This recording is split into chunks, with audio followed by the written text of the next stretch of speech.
Hi everybody and welcome once again to Capricorn Radio. Today we're going to be talking to Kathleen Marden and Denise Stoner about their new book, The Alien Abduction Files. Kathleen Marden is a prominent UFO abduction researcher, author and lecturer with 23 years experience in the field. She's MUFON's Director of Abduction Research. For 10 years Kathy volunteers with MUFON's Director of Field Investigator Training. In 2012, she was the recipient of MUFON's Researcher of the Year Award. Denise Stoner is Florida MUFON's Assistant Director of Abduction Studies, a MUFON Field Investigator and a STAR team member.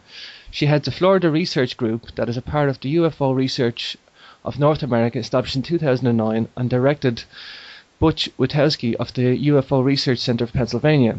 Denise formed the Florida Group to build more research and add a scientific approach to new efforts made in Florida in an attempt to come up with more answers regarding the abduction theories already in place.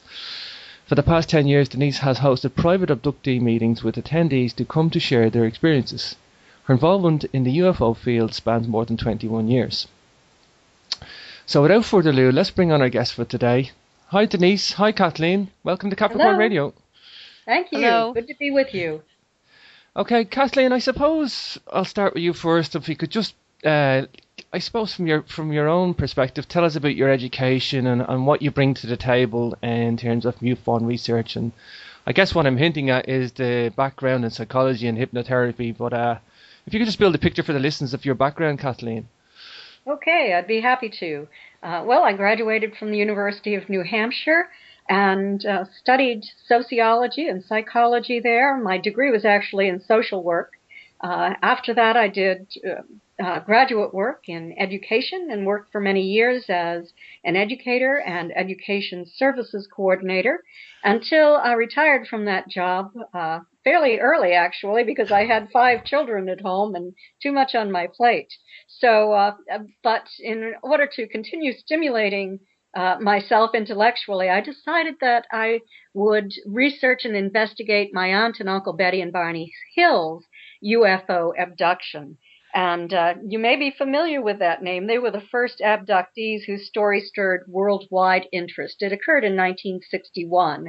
And over the next 14 years, I worked very closely with my aunt. She turned all of her files over to me. That was 40 years of files of the original investigation reports, letters to and from scientists, the scientific analysis of the evidence in the case, just a plethora of evidence, and also the hypnosis tapes with Dr. Benjamin Simon that I transcribed and for comparative analysis. It was so fascinating to me that I ended up writing, instead of a biography of Betty, captured the Betty and Barney Hill UFO experience. And that was published in the year 2007. And the famous UFO researcher Stanton T. Friedman wrote 2 chapters in that book and the forward to the book. So that was a great contribution from him as well. And after that, I continued with my research. I found once you start investigating this field in earnest, it's really hard to step away from it. You become so fascinated. So Stan and I wrote Science Was Wrong. That was published in 2010. In 2011, I contributed a chapter to an anthology about, it's called UFOs and Aliens, which was very interesting to do too. I've just contributed a chapter in another book this year, and then Denise and I have written the Alien Abduction Files, the most startling cases of human-alien contact ever reported. And so the search goes on. A very fascinating search indeed. For sure. And Denise, tell us about your background and your education. Yes. Well, I spent a lot of years in Colorado, and I graduated from Barnes Business College and had a associates in business to begin with. And then I followed through with a lot of background in psychology and found myself working with Dr. Romack there, spent 5 years when we both discovered we had an interest in UFOs, but we were working together. I was kind of his guinea pig, if you want to call it that, in trying to discover how we could help people with pain control without using medication. And in doing so, we began to work with people that had had experiences also in post-traumatic syndrome and how they had experiences again with UFOs. And then also they came back with discovery that they had some sort of psychic abilities. So we had formed a group that could somehow locate missing children and missing people, and we worked with that for several years and found that to be quite interesting. And then we went from that to people that had experiences with UFOs, and now they had some sort of phenomenon in their home that appeared to be spirit related. So this went on and on until I moved to Florida and started to work with abductees on a closer related group, in forming my own support group. And that's what I do now. Fascinating, ladies. Quite a productive careers for both of you ladies. Yes, we've been busy. Yeah, very busy. Okay, so I suppose I'll direct this at you, Kathy, because you wrote several books, and I am aware of Stanton T. Friedman's work, and I'm aware of some of the Betty Barry Hill story from media and stuff like that. But I know you've done a collaboration with Stanton, but you haven't co-authored before, so why the change to co-author with Denise now at this stage? Well, I really enjoy working with other people, and Stan and I had a great relationship in those two books. We co-authored Science Was Wrong. I wrote most of Captured, but each of us wrote 7 chapters in Science Was Wrong. And I was writing the new book by myself. But then, as Denise and I talked, and of course I'm a hypnotherapist as well. In Florida, it's called hypnotist. I have advanced training in regression and post-traumatic stress disorder. I was helping Denise to refresh some of her memories of the hypnosis that she had had after an experience she had in Colorado. And I wanted to write a book that would really give the reader a sense of what it's like firsthand to be a UFO abduction experiencer. And Denise was the perfect person to be able to sort of bare her soul to discuss the impact that this has had upon her life, upon her emotions, and what it's like to have this kind of thing going on throughout your life in these serial abductions. And she had said that she had written some things before, and we got along fine. We were at that point working together on the investigation of some abduction cases. I had also been attending her experiencers support group, and so I invited her to write about these personal experiences that she has had for the book as well. And she had such compelling cases for 2 abductions with lots of evidence, multiple witness cases, that all of that just had to be included in the book. It was compelling and very, very interesting. A no-brainer, as we say. Absolutely. Yeah. So Denise, you came on board for the book, but you're also involved with hypnotherapy as well, yes? Yes, I am. And I found it's important that people that are involved in that, and found that this was the case with Kathleen and I, we agree on when you treat someone with that type of therapy and why. If you don't, there can be a lot of disagreement. We use that only in specific cases. There has to be an awful lot of awakening memory. You have to have that first, and you're just really filling in some foggy spaces. Most of it must already be there. Sure. You know, I'm quite familiar with hypnotherapy. My dad's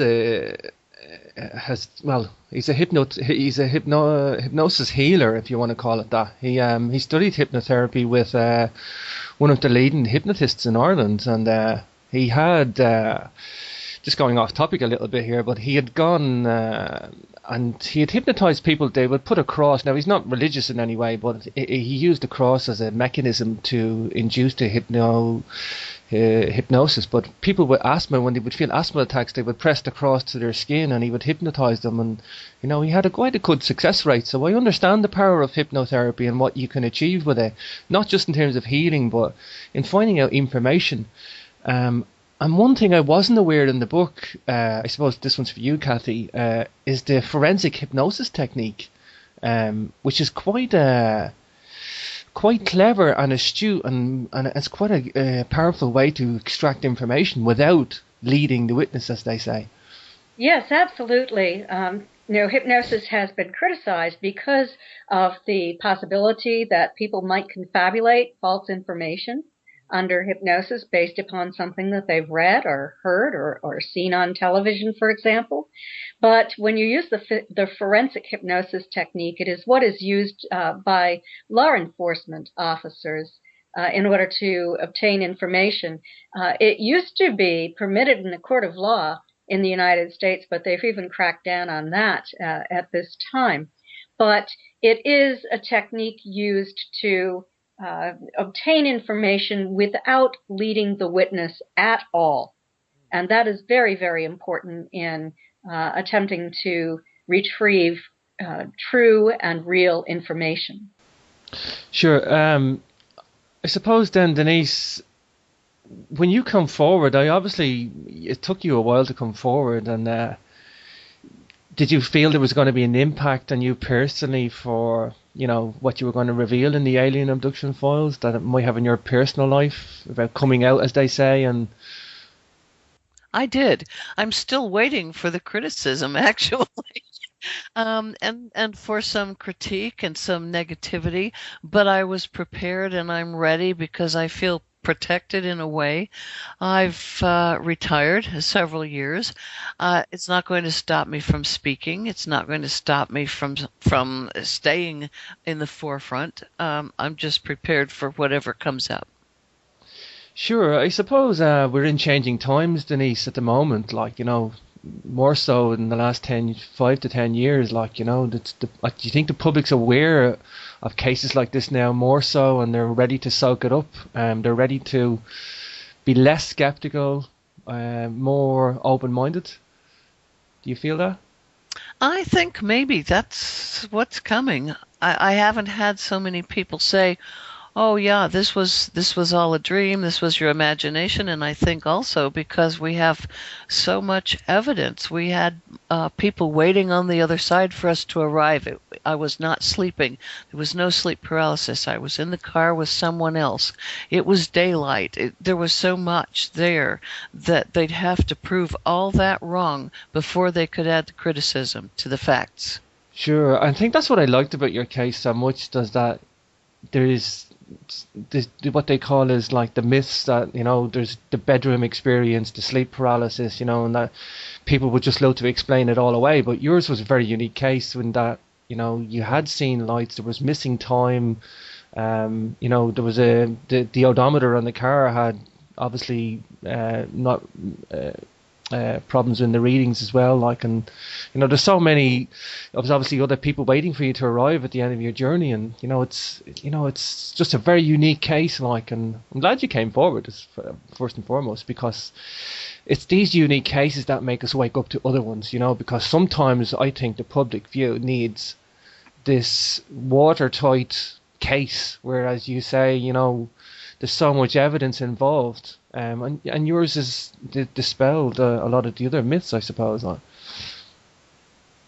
I do. And with Kathleen, who has written so many books, and so much of them contain scientific information, and both of us have worked with abductees, that working together we knew what this had to contain to make it informative, to help others to understand what was there, what they needed to do to bring theirs forward if they wished to, and in moving forward in the future, what has to be done, how we can help others now. Mm. I suppose, like, just from reading both your biographies, I can personally see why the collaboration has happened. But I suppose, Kathy, can you just give us a little overview what we're going to expect to find in the alien abduction files? I'd be happy to. Well, the first third of the book is actually devoted to Denise's lifelong experiences that she believes she's had. Not only do we have her missing time event after close encounters with her husband in both Colorado and Florida, but she wrote about her personal memories of abduction from the time that she believes she was a young child and throughout her life, and the other evidence that she has, what it feels like to be an abduction experiencer, her perspective, and her philosophical outlook on all of this. Very, very important. And also an evaluation of the evidence that she actually has. Then we go into the second section, and this is the story of Jenny Henderson, a woman from the state of New Hampshire who has had multi-generational abduction experiences. She also had missing time when she was young. She has had many experiences throughout her lifetime. Her mother had, also her children have, and I go into a discussion of whether or not all of this is fantasy and reality, and that perhaps it's a little bit of both, but that the reality is that there is considerable evidence to believe that she too was abducted. I've also written a chapter on titled Anything But Extraterrestrial, and that's primarily because I'm so interested in the history of government involvement in the UFO issue and wanted to discuss some of the major studies that the United States government has participated in and the evidence that UFOs are real, and also the U.S. government's cover-up of this evidence. So I had to write a chapter about that just because I find that so fascinating, and I like to go to archival collections and retrieve that kind of information. And there is finally a final chapter, and it's titled Not Alone. And in that final chapter, I've discussed several additional cases of alien abduction reported by credible people, some going back to the time that they were children, also the evidence. And these are disruptive events of ET contact that have really had a huge impact upon their lives, and it pertains to people from around the United States.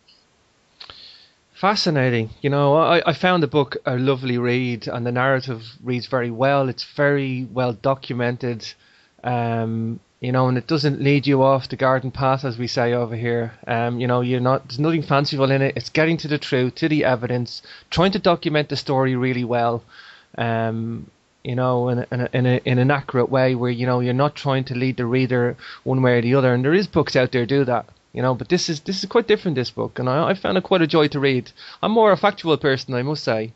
So it was nice to read that book and see it done nice and factually and keeping to the story. But I like the techniques that you portray in the book, Kathy. There's quite a few. The way you would hypnotize the person, and you would even say when you had to do certain tricks, or as you would say, so not to confuse the patient, as you want to call it that.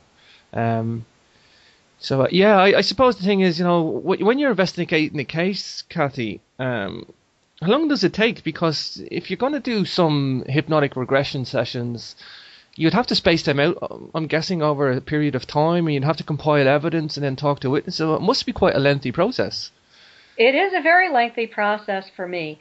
It's not something that I investigate in a week or two and write a report and it's over with, like, so many other investigators. I have long-term ongoing investigations. And for example, in the case of Jenny Henderson, this has been ongoing for 14 years. In the case of Denise, it's been ongoing for nearly 3.5 years.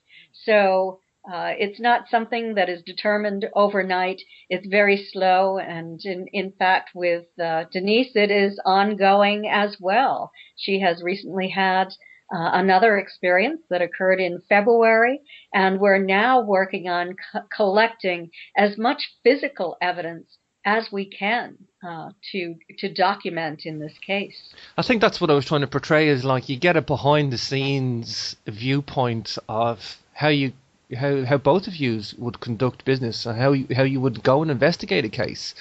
And in particular, in Denise's account was 3 years, but like, that's quite a lengthy time to.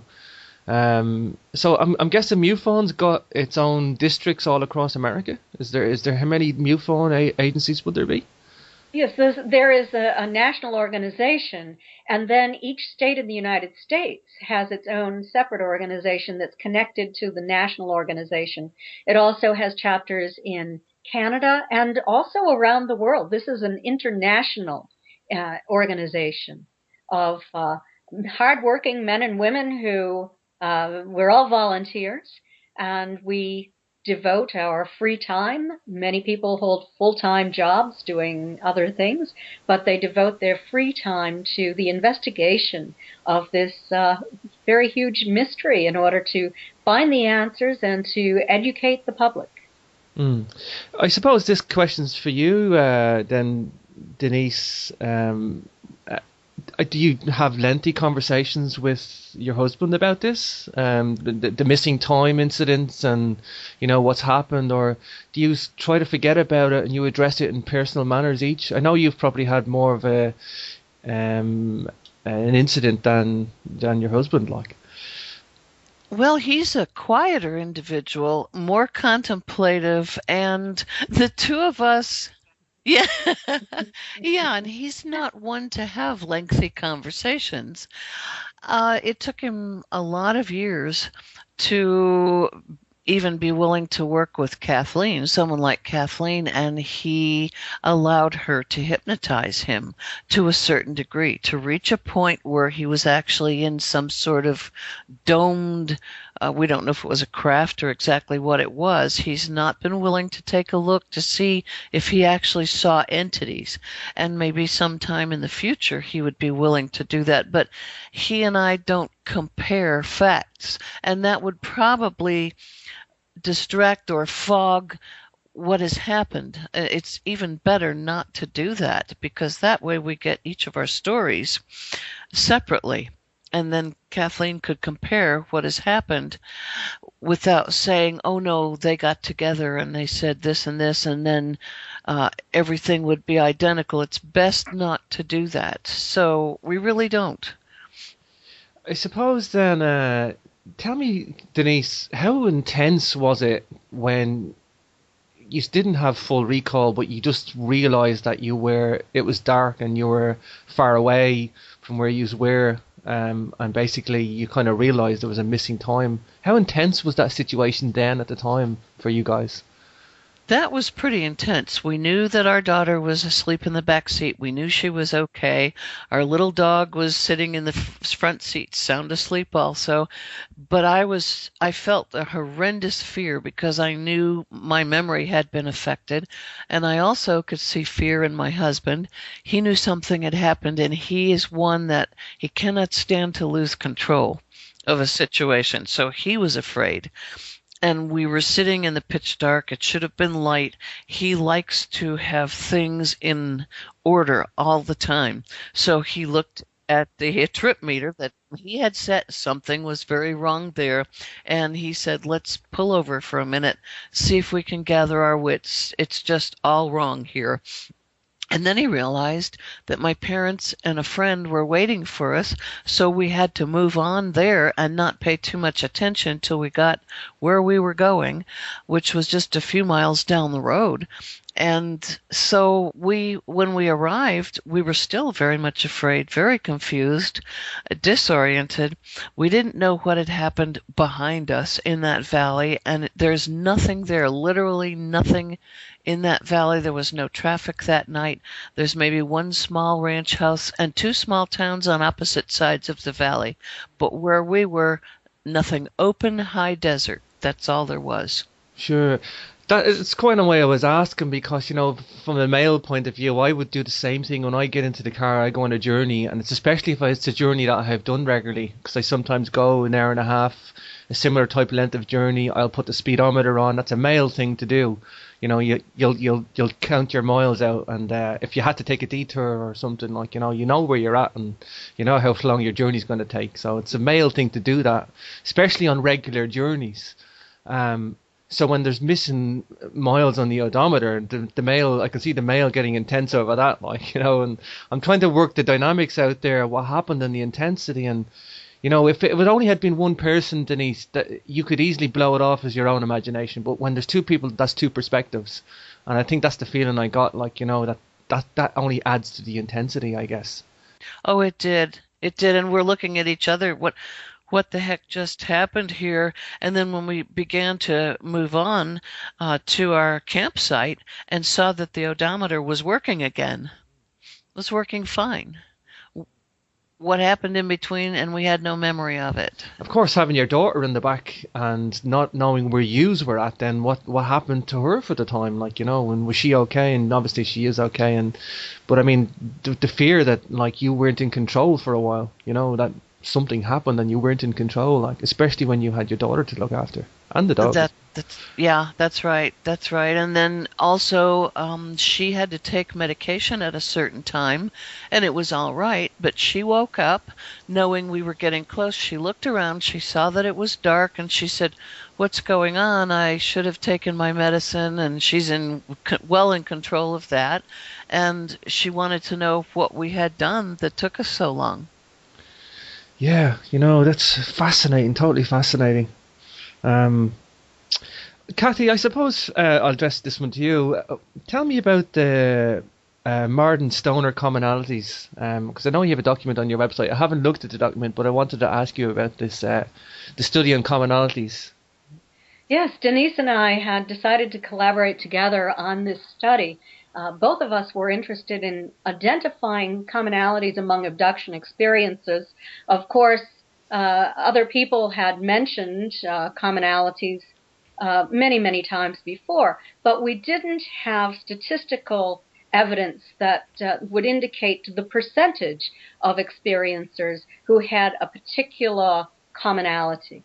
And so we sat down together and developed this 45-question questionnaire, and decided that we would want to have at least 50 participants in the study in order to consider the results as valid.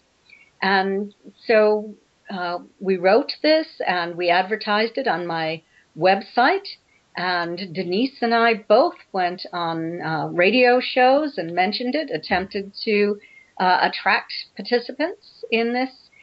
Also, I wrote an article in the MUFON UFO Journal about it, on other websites about it. We had help from other people. I had it on my table at conferences that I spoke at.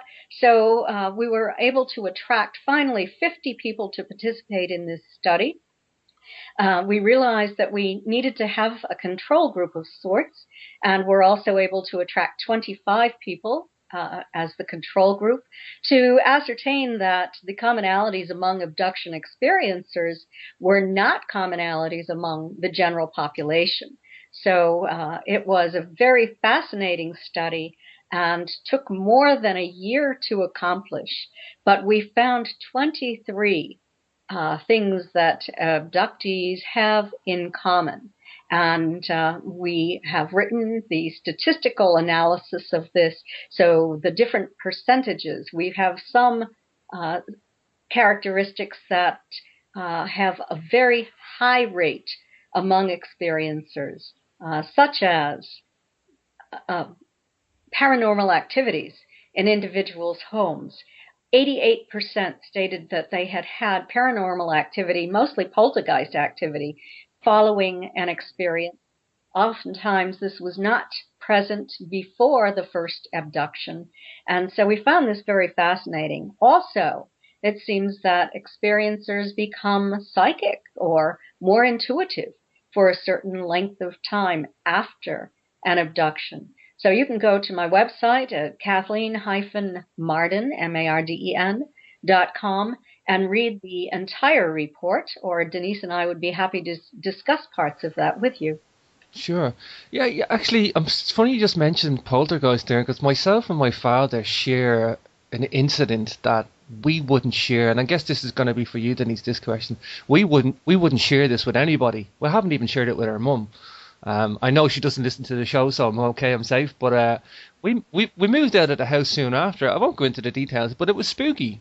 And we either put it down to either poltergeist activity or something that we can't explain. And my dad's a very logical person. He's a mechanical engineer.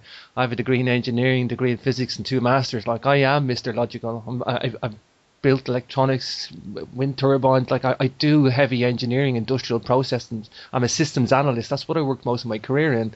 And I was always like that as a kid, building kits and stuff, like, and myself and my dad shared an experience that we can't explain, and there was physical evidence there, like, but like, it's funny that you mentioned that, because we actually had a conversation before it happened, and that's what really throws us, that, it was like this paranormal thing, but I guess we don't have anybody to come forward to, and not that we either want to, or not that anything would become of it. It wasn't a UFO experience, by the way. My point is, though, there are people out there, I guess, and I suppose this one's for you, Denise. Do you think there's people out there that are afraid to come forward? They want to hide what's happened because of fear of persecution, ridicule. Would they continue? And would they continue? Do you think they're continuing to feel the need to hide this, harboring this their lives, I suppose? Absolutely. As a matter of fact, I could see why, understand why, even after they've retired. Because when I worked for, it was National Park Service, there were 3 engineers, one of them, one architect, and he actually was called in when they needed work done in the White House. And so his career and what followed him, you could imagine if he had an experience. And I'm not saying whether he did or didn't, and let's say he confided in me. Even after retirement, he's written up in some of the Park Service and government books as being a White House architect. Why would he want some experience like that to come out after the fact of something jumping off a shelf or something that happened to him while he was out in the desert in Saudi Arabia? And that's going to discount everything he ever did. So I could understand completely. Sure. Do you think then people like engineers or the scientific, something I've worked in my whole life, and I write about ancient civilizations, and I've had one incident where I told somebody that I like to research Atlantis, like, and he never spoke to me again, a fellow physicist, like. Yes. But do you find that these are the people that are afraid to come forward, or do you find there's certain types of people will come forward, or there's certain types that won't, or is it a mixed bag? Is it, what's the type of people that do come forward, and what's the people that come forward willingly, I suppose? Well, I think someone like you is just very unique, because I'm fascinated with anything to do with a possible Atlantis. And also I would get into, a past life, anything like that. I love it. But that's unique. You're one of the unique ones. Oh, you know that. I'm definitely unique in a lot of ways. But, it's actually partly to do with my father. I've always had an alternative upbringing, an alternative history, alternative science, and my dad would have bought books on the unexplained, and some cases would be UFOs and some wouldn't. They'd be various, like, and he's an Aquarian. He's very much into the mind and how the mind works, and I've had a wonderful upbringing. He's like left-handed as well. He's a hypnotist. He can play 15 instruments by ear. He just lifts them up and plays them. He can't read sheet music, like, he's really is like that genius level, like, and he can only write timely. Yeah, finely tuned, like, and so I've been very lucky to have that upbringing. But I know, like, I've worked in an engineering scientific field, and I know there's like, it's almost like they're instilled into this institutional worlds where, you're not allowed to think outside the box, even though these are the people that are supposed to be free thinking, i.e., creative, engineering, scientific minds. But I think maybe Kathleen would agree with me that some of these engineer types, they're so scientific and so inside the box, they can't step out. It may be a coping mechanism and what they've been taught, this is how it is, and they won't take a peek on the other side. Mm. Do you think that's a psychology? I suppose this one's for you then, Kathy. Do you think that's a psychological, behavioural thing? As in, because I see it for me that, I'm lucky that I've had an engineering, scientific life since I was a kid, building electronics kits. But I've also had a dad that taught me to think outside the box alternatively. He had an alternative mind, if you want to call it that. Do you think that's a behavioural thing?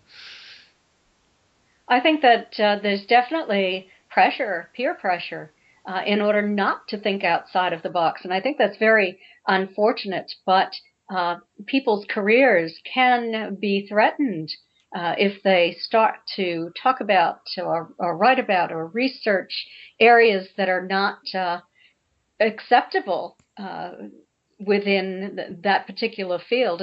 It's very unfortunate, but it happens. And sometimes it seems to me that some people adhere to the religion of science nowadays, and are not willing to look into alternative areas of thought, into human consciousness studies, and into that area of research that really rounds people out, and to open their minds to other possibilities. It seems to become more and more rigid. And it's interesting that you mentioned that, because in the book Science Was Wrong, Stanton Friedman and I wrote about the history of this denial by many powerful scientists who were very well educated, but who refused to think outside of the box and ended up being wrong. Mm. Sure. Well, I think Stanton Friedman's also a unique guy in that respect, because he's got a physics background as well, hasn't he? Yes, he does. He has a master's degree in physics from the University of Chicago, and worked in private industry as a nuclear physicist on propulsion systems for many years. Sure. It must be very unique because he's from a time frame not like me. He's older than me, and he's coming from a time frame when that was really unheard of, I suppose. That's true. My dad was in aerospace also, and matter of fact, at one time worked at a place called Aerojet, as Stanton Friedman did. Oh, right.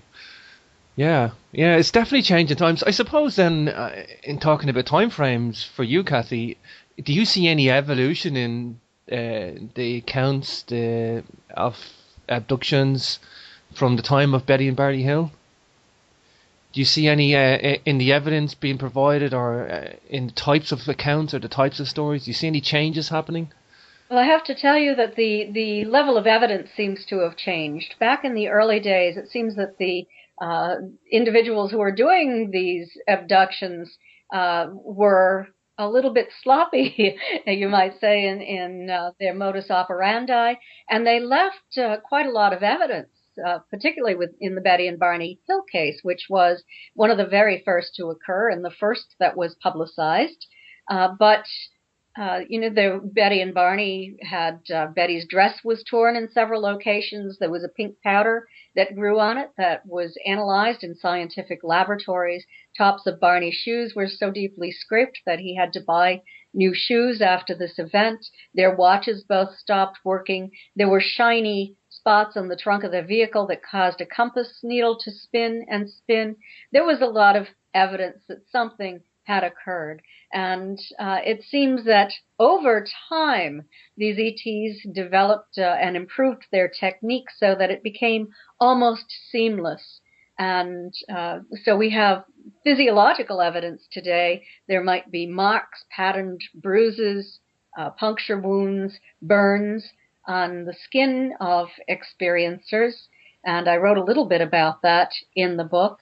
Also, Denise and I are now looking at electromagnetic and electric fields around experiencers' bodies not long or immediately to not long after they have an abduction, and also evidence on their vehicles if they were driving. It carries through to today that some of these vehicles have strong magnetic fields around them after an abduction, and also radioactivity on the ground around this vehicle, which is not prevalent on the area immediately next to where the abduction occurred. So we've obviously got an advent of scientific measuring equipment, whether that's cameras or magnetics or all sorts of fancy equipment to go out and measure stuff today. So I think the field's certainly growing in terms of scientific measurement, I suppose, Kathy. That is true. So you ladies work together at times and sometimes not. Is that correct? That is correct. Yeah. Yes, that's correct. When you're working with an abductee or a possible abductee, is there signs that indicate, or markers, as they say, that you should proceed with the investigation? That there's something worthy of mention here. There's something worthy of investigation. Is there key signs? I throw that to both of you guys. Yeah, Okay. there are markers that we both use. We like to use certain ones, and there are secrets that we have to keep, just as in a crime scene, that indicate to us we need to continue with this. And yes, you can begin with Kathleen. She'll give you hers, and I'll add to that if she doesn't add them all. Yes. Okay. Well, initially I'll take a preliminary report from a person, and I want to know all of the details of when the abduction occurred, everything that they remember about it, and what evidence they have, if they have witnesses to it. The abduction investigation can proceed if there is something to investigate.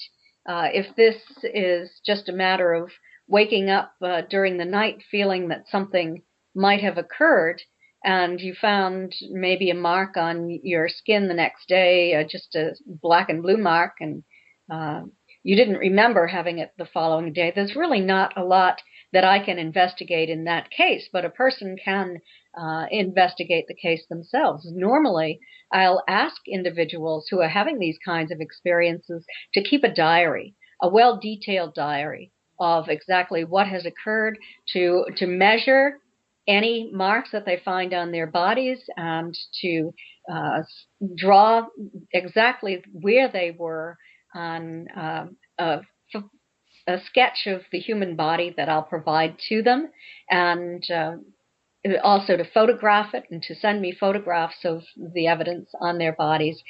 Sometimes this happens to individuals. They feel that they've actually had an abduction, but there's not a lot of evidence initially. But I ask people to do this because in the end, there might be a lot of evidence.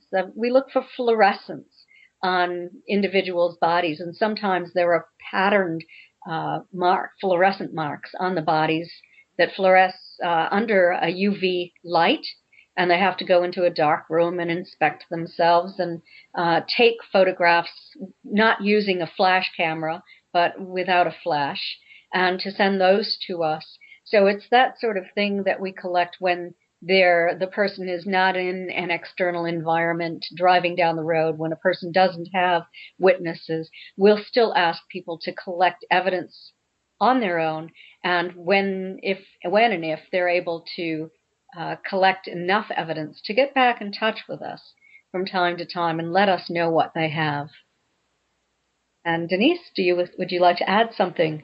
Sure. There can be evidence of wakening in the morning and having a nosebleed that they are not used to having, haven't had. It's strange to them. They could have memories of some sort of entity standing by their bed at some point, and they're awake. They need to draw that and describe it again, start to document. This could be some sort of awakening for them of past memories. We need to get that documented. And very, very slowly something starts to come forward, and we can see that maybe we need to take a closer look. They need to have cameras ready. They need to do drawings and again keep a journal. So through a period of time, we can see whether we need to take this on as an actual case. And then that individual needs to be very patient with us because, again, they tend to want all the answers right now, all at once, tell us that we're abductees, and they need to be prepared to go along with a long-term investigation. Fascinating, ladies. That's a nice approach you guys have. Definitely. It's very detailed. It's, as you say in the book, it's almost like a district attorney's approach to how you would document the evidence. Just going back to the Marden Stoner commonalities article, is that kind of evidence what's in there, the questions that you would be looking answers to, these commonalities, would that be what you'd be looking for? Some you would hold back, some you wouldn't? Is that the evidence you're trying to look for? The commonalities? Well, the commonalities are public knowledge now to anyone who wants to read them. But researchers such as ourselves possess certain knowledge that we don't reveal to the public. And if somebody mentions something like that to us, and it might just be a little bit of information that is not known to anyone else except for other prominent researchers and investigators, then it will give us a clue that this case might be of a real abduction. Intriguing. Well, that's a good investigative tool then that you have, definitely. Okay, so you mentioned the pink powder with the Betty and Barney Hill story. I just curious about the evidence. What was the analysis of that then, Kathy? It was analyzed. This is Mr. Scientist wanting to know the answer, by the way. It was analyzed in 5 separate laboratories, starting in 1977 at the University of Cincinnati, the chemistry department. They found unusual properties on the dress, and they did also attempt to create the same kind of staining on the dress, and were not able to do it using a number of different chemicals and UV light as well. We went on through years and of different studies, and the most thorough one was done by Phyllis Budinger, who is an analytical chemist. She specifically worked on polymer analysis for BP Amoco and formerly Standard Oil, and has a terrific background in this sort of thing. And she was not able to identify what that pink powder was either, but she did discover some very interesting things about the dress, and that is that she worked with Betty, and there were certain areas of the dress that were completely saturated with pink, with this powder. And what she discovered was that Betty stated that those areas are where the ETs actually touched the dress. And so that was very important and interesting. And Phyllis speculated that it might have been the ET's respiratory emissions that had caused that to happen. In the end, she had to conclude that Betty's statements about what had happened to her dress were borne out in this study. Wow, that's totally fascinating. I'm just thinking of spectrum analysis, is how they take substances and they break them down, whether it's a metal or a compound or a plastic or a powder, whatever. It's probably more sophisticated nowadays. Spectrum analysis. I'm sorry, I didn't mean to interrupt, but it was used. It was used in several different analyses that were done on Betty's dress. Really? Yes, it was. And that's where they found the anomalies. Yeah, because they can find spikes on the spectrum that's anomalous that they can't explain. Yeah. Fascinating. Do you still actually have possession of the pink powder? Is there still some of it left? The dress is in an archival collection at the University of New Hampshire. It's being preserved there. And if a scientist in the future would like to do an analysis upon that dress, they can contact me and present a proposal to me, and I will work with the University of New Hampshire to get them samples of the dress for this kind of scientific analysis if they think that they might be able to do something that hasn't been done over and over again. You realize that we don't want every bit of that dress to be Cut up. distributed. Yeah, well, We they want some of sometimes it have to to take a stay. cutting, exactly, yeah. But the reason that's exactly the reason I was asking, Kathy, is because sometime in, could be 5 years from now, that there's new technologies developed. There's new scientific processes that gets developed to investigate things like this. Um, okay, I suppose for you, Kathy, you talk about the Jenny Henderson case. What's so different about this? It starts off with the bedroom experience with the children experience in '88. What was so significant about that case that you wanted to include that one, Kathy? Jenny and her children were taken. It had an incredibly significant and harmful impact upon Jenny and her family. And, I had to look at, was this psychological, or was there any evidence that this was actually real? And we had to look into some of the commonalities that were mentioned in our study and found that, yes, a significant percentage of the individuals who had been abducted had this kind of electromagnetic interference in their homes. And the next day, not only did Jenny and her children have blood on their pillows and conscious recall of at least part of this experience that they discussed together, but when Jenny touched any electrical appliance in her house, it blew out. And it was one after another. It was very amazing that this happened. From the lights in her bathroom, that you could say, well, this could just be a coincidence. But the next thing was her hair dryer. The next thing was her electric mixer. The next thing was her son's little computer game, video game, that when she walked by it turned on and started playing by itself automatically, and this had never happened before. So it was the weight of the evidence in this case on that particular day that was so fascinating, and how she had burn marks on her upper back, which is common in other cases. She had this sort of sunburn effect. She had hair loss. She became physically ill and actually had to take a leave of absence from her job after this occurred. So it's all of this that combined that made this case so fascinating, and has happened in other cases as well. And then I had to get into the an actual missing time event that she had with another person back earlier in her life, and the experiences that she recalled that appear to be real. They were more than dreams, it seems, throughout her life, that were very, very interesting, and the messages that she received from these extraterrestrials, her emotional response to all of this, and the work that I did to bring her forward to a point where she was able to become more curious about these events themselves and less fearful that they might occur.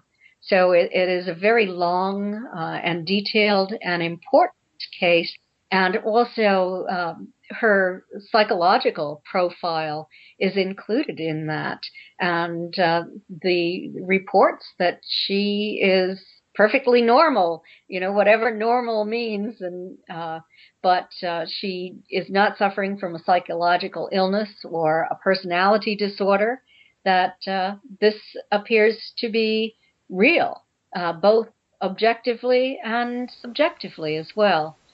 That's what I liked about as well when I read into your background, Kathy, that the social science research and psychology that you've studied, and you're bringing this to the table, and that's a very valuable point, that you have to rule out this, that people aren't crackpots, they're normal everyday people that are just bringing in an abnormal story to you, and you're just kind of having to profile the people first to, if it's only to rule it out that these people aren't personality disorders. And it's something I read from your account too, Denise, that you seemed like an average hard-working family just trying to make it through life and just go and raise kids and do your job every day. There's nothing abnormal there. You're just an average family going off camping for the weekend. That. Yeah, You that's know. true. And Kathleen, yet I gave her neurological studies, everything that I could do possibly to show her that here, this is what I had done, just in case. And so she has all that documentation on me. Mm. And that's, I think, the point out is that the book really brings through this process that's involved. It's not somebody comes up and goes, research my case, there's my story, and they walk away. It's quite a lengthy procedure, and there's a lot involved in it. Absolutely. And in that respect, Denise, I suppose, is there anything new in this whole abduction genre that you find or have any findings? Is there anything new that's kind of surfaced?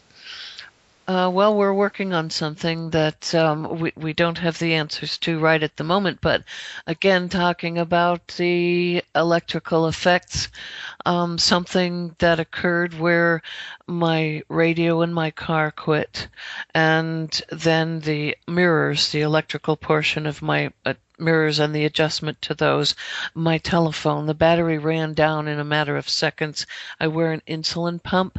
The battery lasts 3 months. I had just checked it, and the battery quit on my insulin pump. And this is all within just a matter of an hour. And I was on my way home. Kathleen and I had taken a trip from here to St. Petersburg for the day.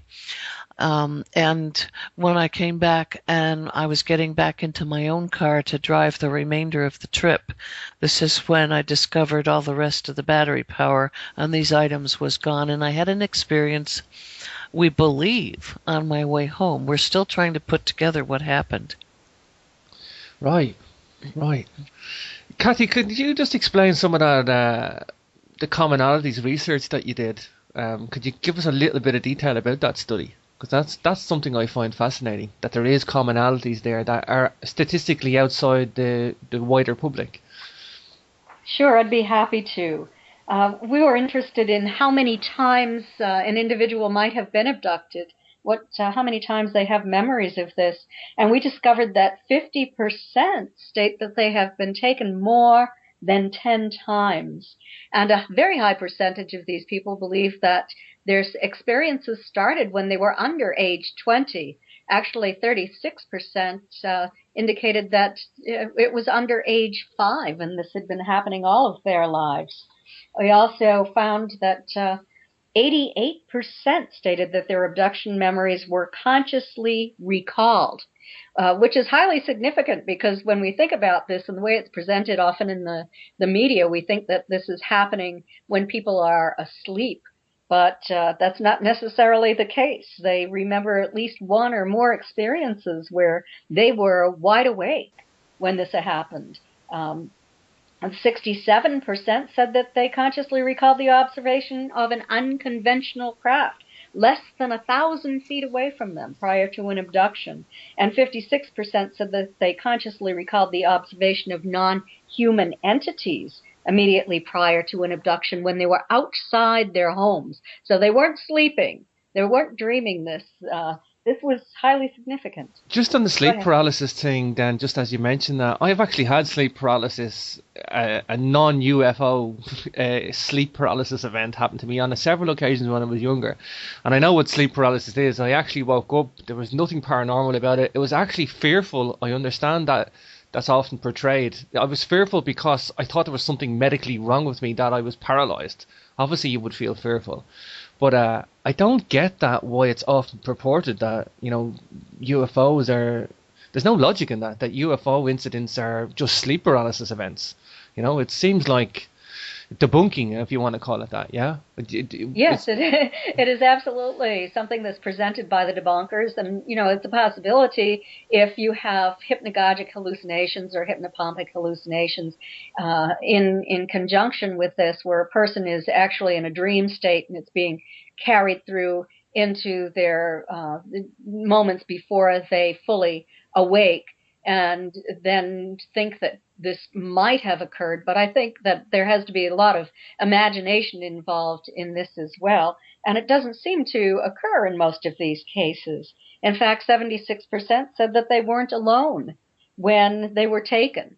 So, they were taken with other individuals, or someone actually observed this during the process. So it's not just a subjective kind of experience that has occurred. Yeah, yeah. I mean, yeah, that sleep paralysis is just one thing, but there was a study done on that, and it almost looked like it was an attack to kind of dispel the whole UFO thing. I Oh, remember. absolutely. I agree. One of these articles on sleep paralysis and alien abduction came from a very well-known debunker here in the United States, and there have also been some studies in England, and there's a debunking group there, and they've also written about this. Sure, yeah, I know because I have an author coming on, Graham Hancock, and they tried to debunk him over these ancient maps and stuff. And I know about these debunking groups; they're dedicated people to go out and they call their documentaries now debunkamentaries, which is, and they seem to get quite excited about the whole the name, the debunkamentary, but I don't know where these people get time, to be honest. If you want to believe in something, believe in it. And if you don't want to believe in it, don't believe in it. But look up the facts, address the case yourself, and make your own informed decision. Like, if somebody's trying to debunk something to me, I won't listen to them. If somebody's trying to sell something to me, I won't listen to them. I'll go and read my own thing and make my own judgment. Like, you know. And I think that's what you portray in the case. You just try to portray, and in the alien abduction files, I think you're just trying to portray all the documented evidence and say, look at this. This is what we've documented, and it's done very thorough. I think that's the first thing. It's done very scientifically, and it's very thorough. And I like to see that hypnotic approach, that forensic technique. Suppose you could just explain the forensic hypnosis technique, Kathy or Denise. Well, yes, what I yeah, do Kathleen, yeah, go ahead, explain because you used it on me. So, okay. So it is a technique that I use where I will hypnotize the person, and let's take Denise for example, and then I will do a regression with her where I take her back to the point of when this occurred. And I will always begin with other activities during the daytime. I want to know what led up to this. I won't say, okay, let's start with the time that you feel you were abducted. I will begin early that morning, maybe even the day before, and ask her, just recall all of the details that you can, all of your memories of what happened, and take me through your day. And I'll never even suggest that an abduction might have occurred. Just what is happening next? What do you recall happened next?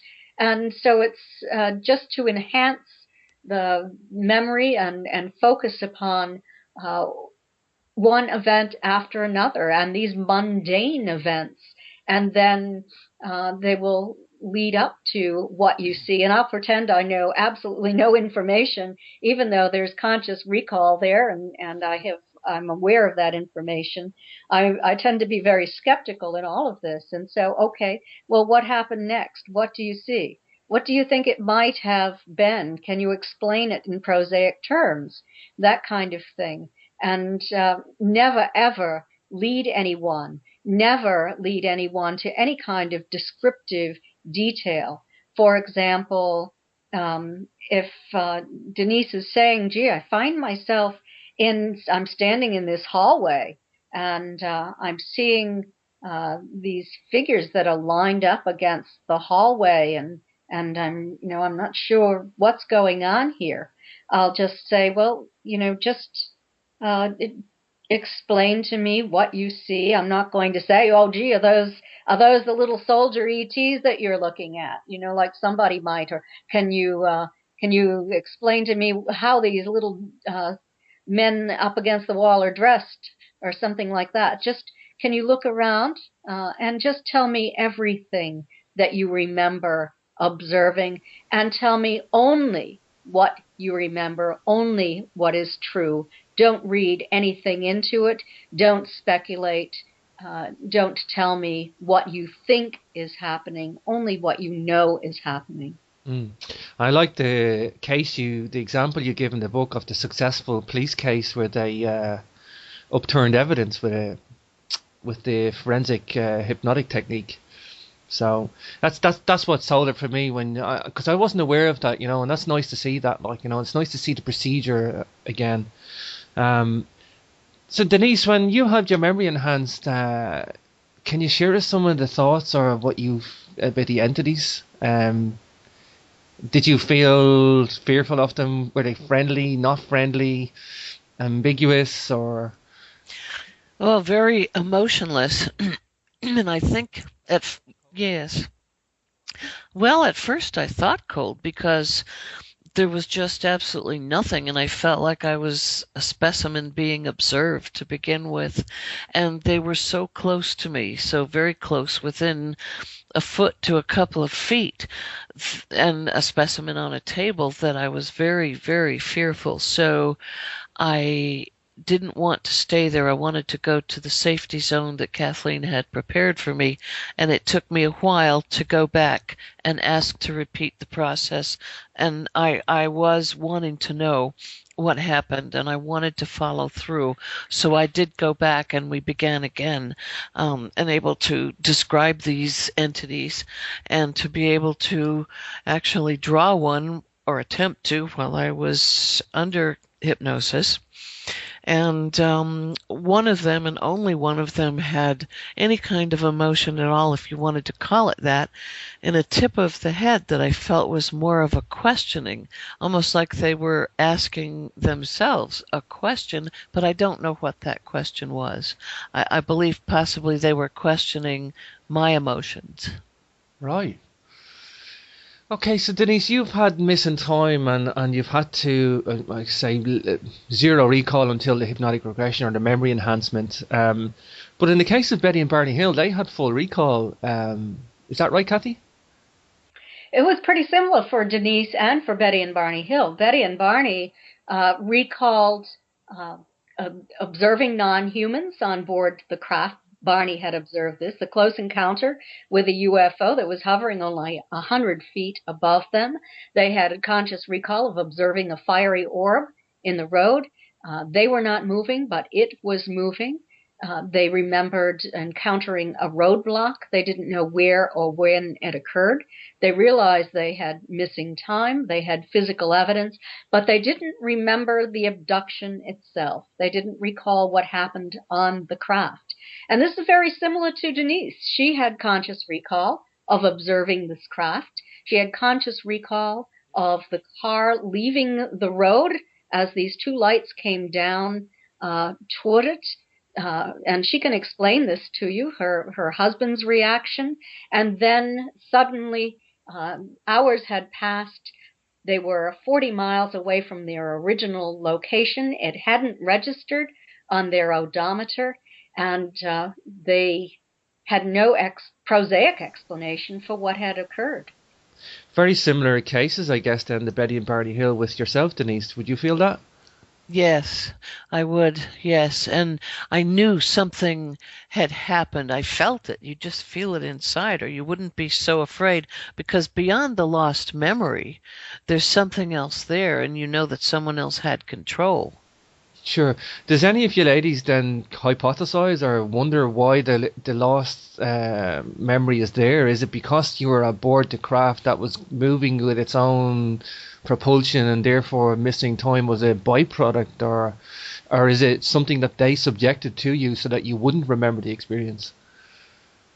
Well, I have hypothesized about both of those possibilities. Could it be just a byproduct of being in an alien environment and probably the electromagnetic effects upon the human mind? Or is it that they're attempting to protect humans from the trauma that they might experience if they recalled what happened to them on board this craft? But if we are able to retrieve it through hypnosis, we know that that memory is there and in the mind, and perhaps it was the amnesia was instilled by the ETs in order to protect the humans from this memory. if that's the case, they're pretty powerful beings then, Kathy and Denise. Yes, Absolutely. I think so because there were a couple couple of things I was shown on this craft that had a physical effect on me, and I don't believe that in I guess I would say two instances those things were meant for me to tell, and I think that something was induced that told me this doesn't come out, you're not going to recall this, and it did under Right, hypnosis. right. I suppose Mr. Scientist wants to know: does either of you hypothesize the propulsion or anything about the how they get here? Something I just laugh when scientists turn around to me, or I hear they say like, they can't physically get here. It'll take them 70,000 years to get to the nearest star.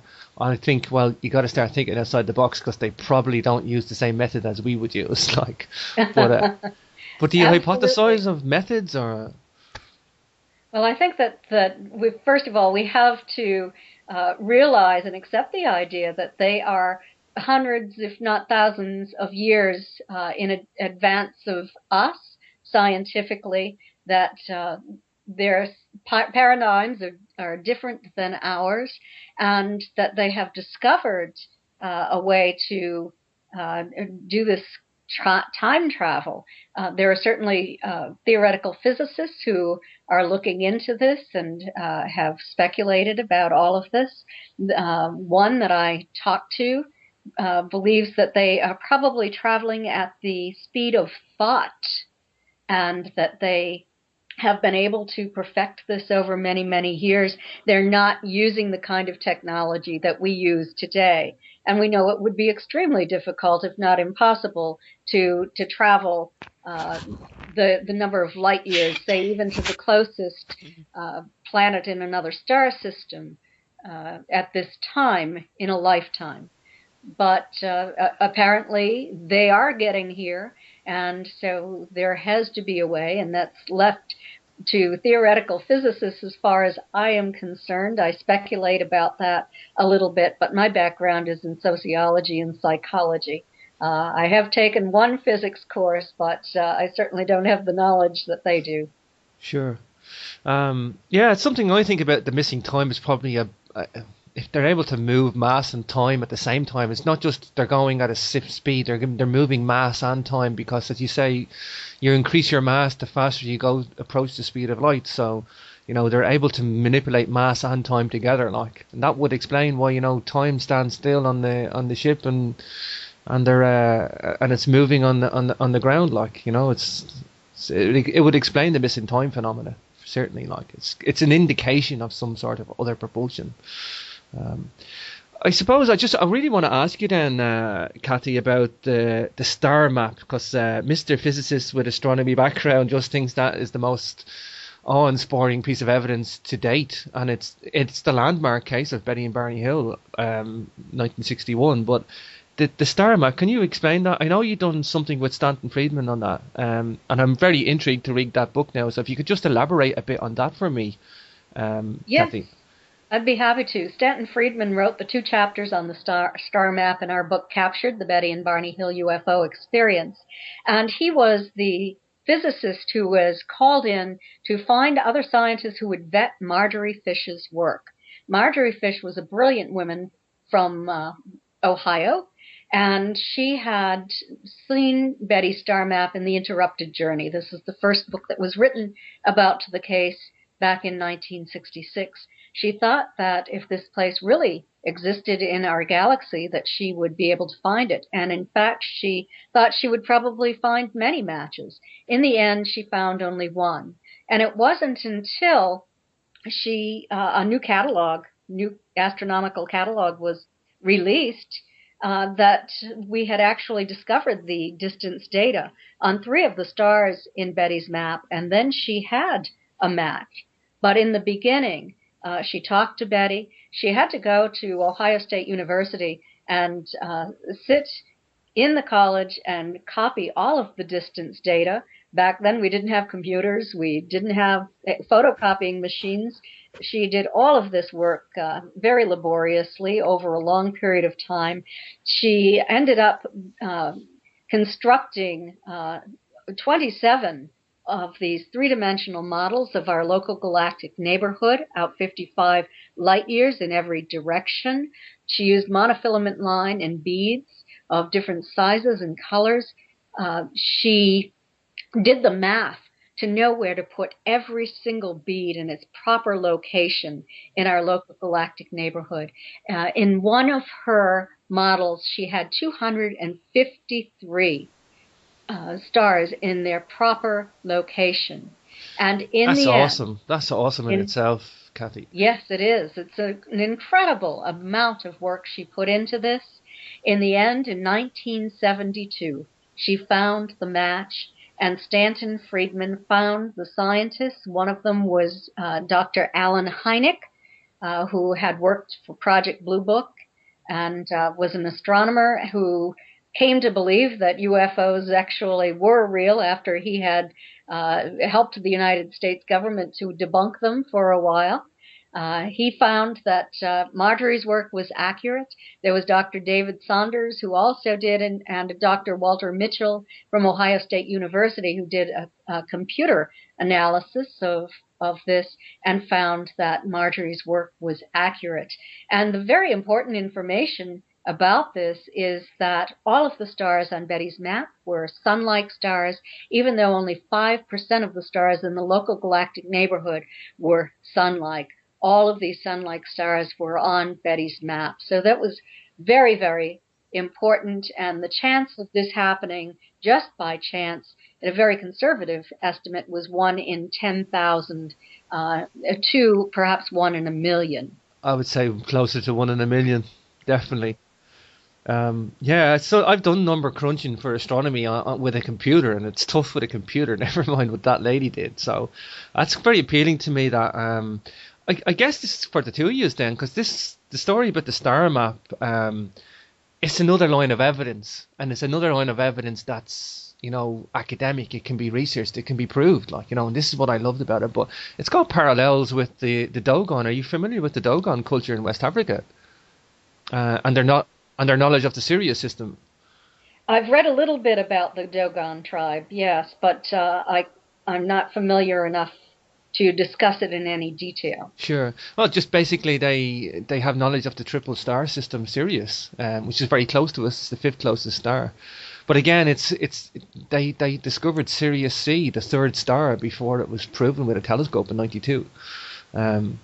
So again, which leads into my next question: does either of you ladies research into ancient alien contacts, or is it more the recent stuff? I know that's what your field of research is as a career, like. But does it appeal to you for the ancient contacts? Well, I study. Go ahead. Go ahead. Oh, Go ahead. I study it. I read it. I take a look at it. I've gone to meetings where it's looked at scientifically. I'm very fascinated with the Egyptian markings, and had gone to meetings where an individual went over and studied that, and I did discover through that some of the tour guides have now been told that they must not mention ever again those markings on the... Do you know about that? Yeah. I think it's at the Abydos Temple. They have glyphs that... They've explained them away, Denise, as glyphs on top of glyphs, and they look like something but it's not really what they look like. But they're still not allowed to point them out to anybody. That's right. They're not allowed to point them out or even use that explanation unless it's pushed and pressured upon them by a tourist. But otherwise, they're not to bring it up. And I find that fascinating. Yeah. Fascinating. Do you then, I'm just throwing out some random questions here then, do you think about an agenda? Like, is the agenda to explore the human race as biologically reproductive systems and kind of exploring knowledge? Would you consider that the main agenda? Is it like a totally experimental? Is there a sociological kind of maybe agenda as well? Well, it seems to me that they are definitely attempting to look for changes in our DNA structure, perhaps caused environmentally. They are not really attempting to interfere but they seem to be interested in propagating our species. I believe that they're concerned that there might be an environmental disaster, and this has come from so many experiencers that it's caused me to believe that this could possibly be the case. I'm not entirely invested in that idea, but it does seem that this is a longitudinal scientific study. They also seem interested in human emotion. And I hear about experiments that they are performing on abductees to test human emotions, to human reactions to certain situations. And sometimes they will even present a holographic image of certain family members that might be deceased already, or family pets, to observe the human emotional reaction to these sorts of things. So, yes, they do seem to be very interested in studying both our genetic makeup and our emotional makeup and family lines. Sure, sure.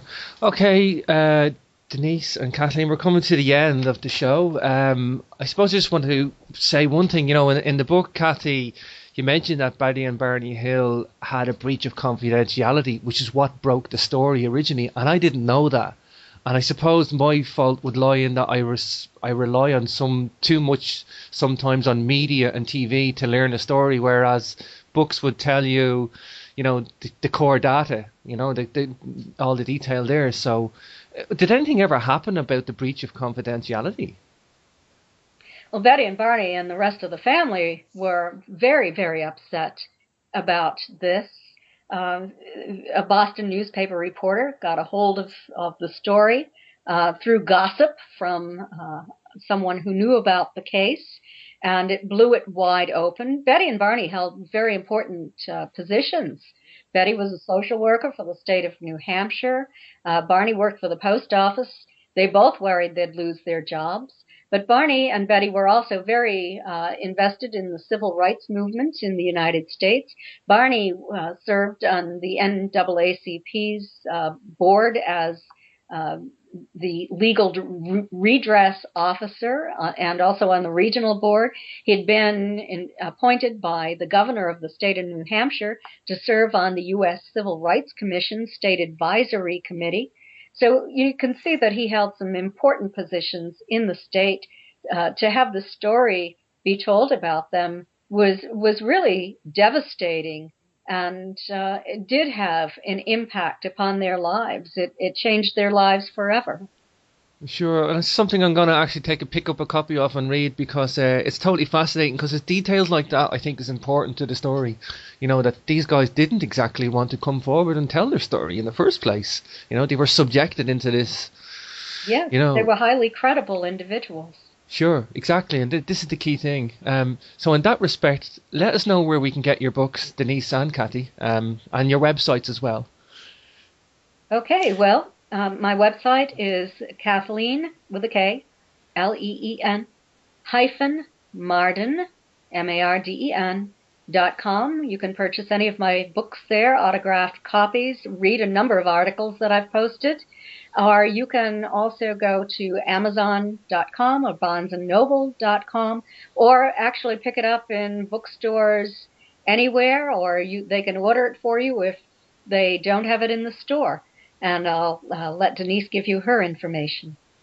Yes, on my website, Denise, M as in Margaret, Stoner.com, and I'll send you an autographed copy or any of the places that Kathleen mentioned.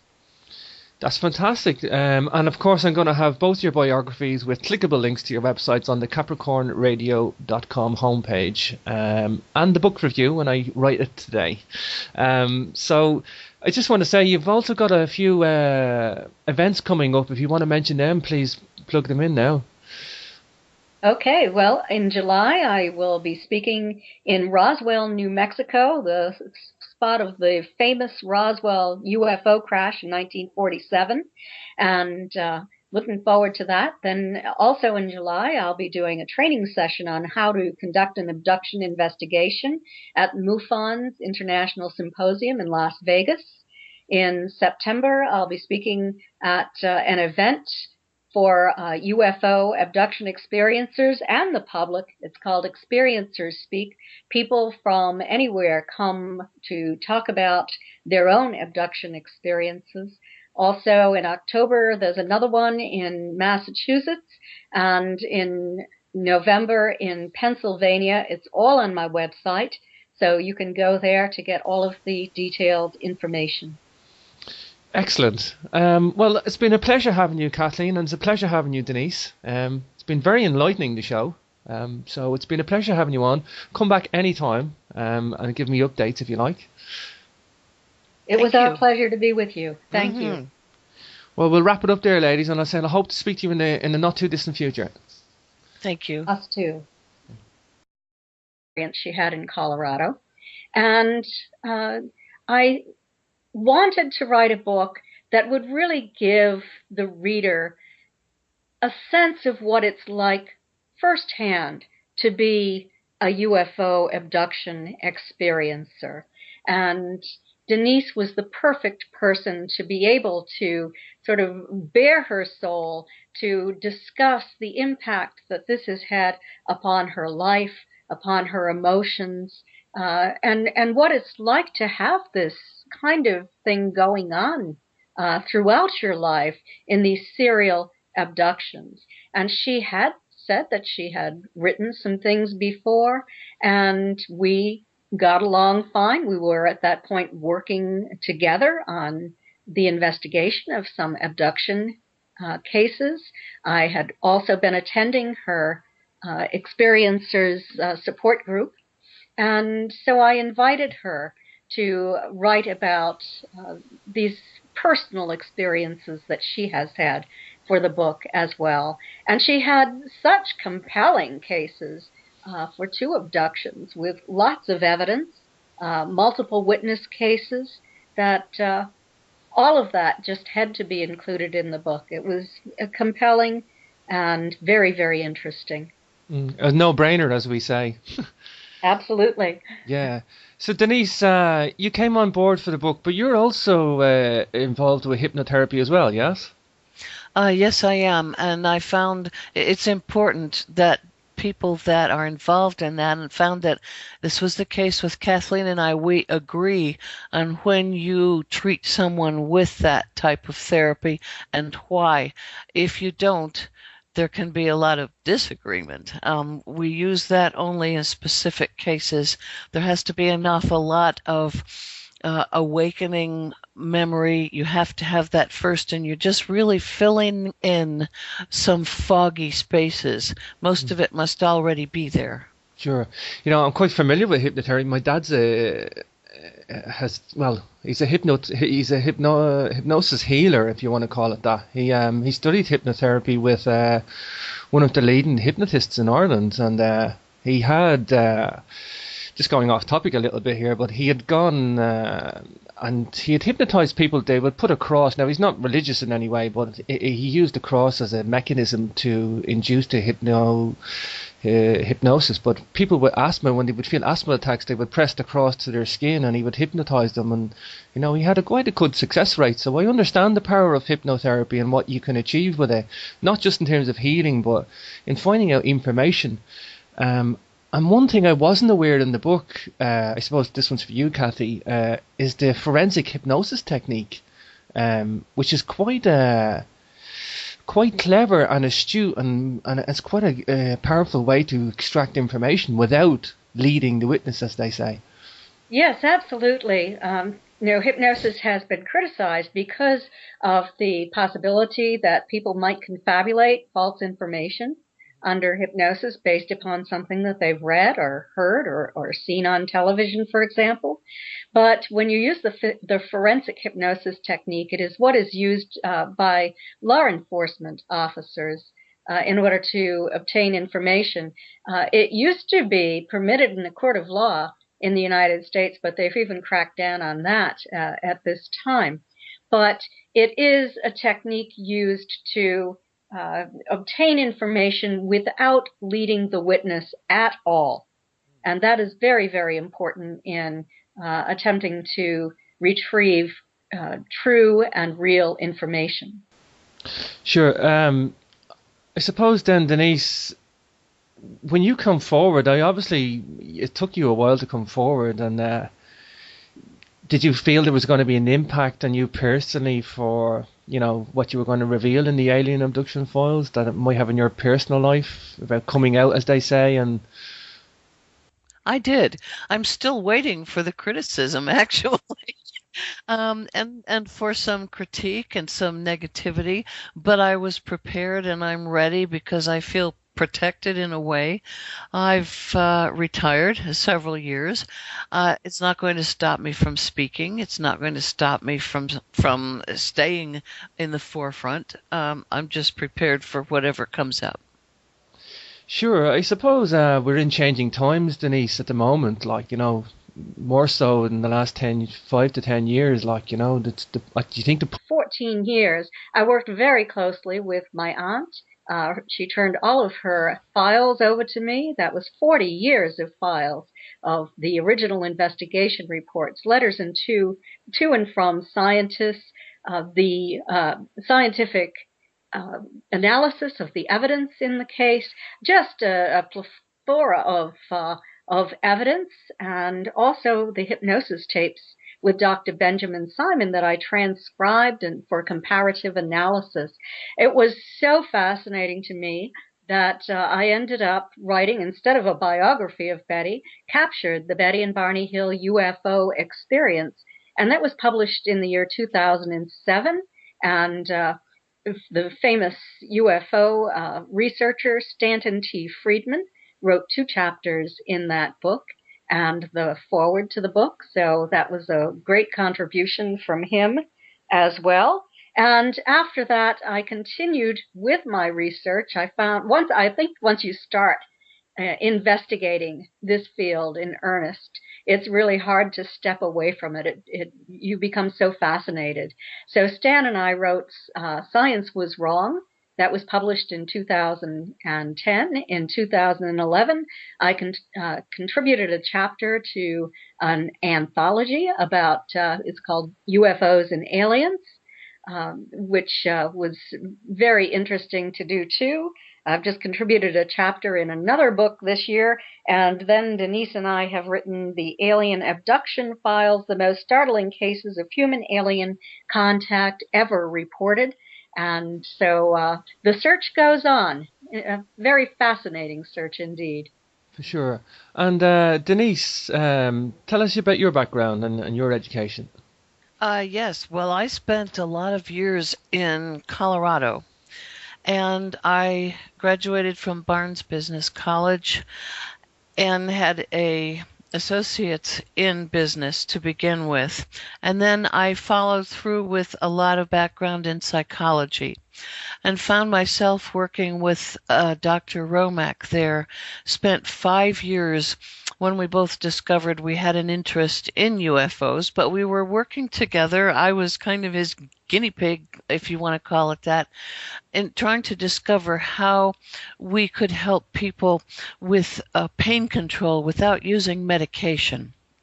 And in doing so, we began to work with people that had had experiences also in post-traumatic syndrome and how they had experiences again with UFOs. And then also they came back with discovery that they had some sort of psychic abilities.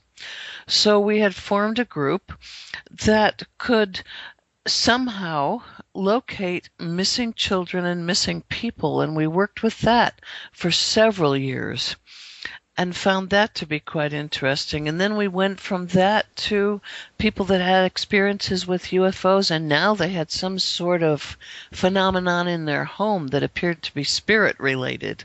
So this went on and on until I moved to Florida and started to work with abductees on a closer related group, in forming my own support group. And that's what I do now.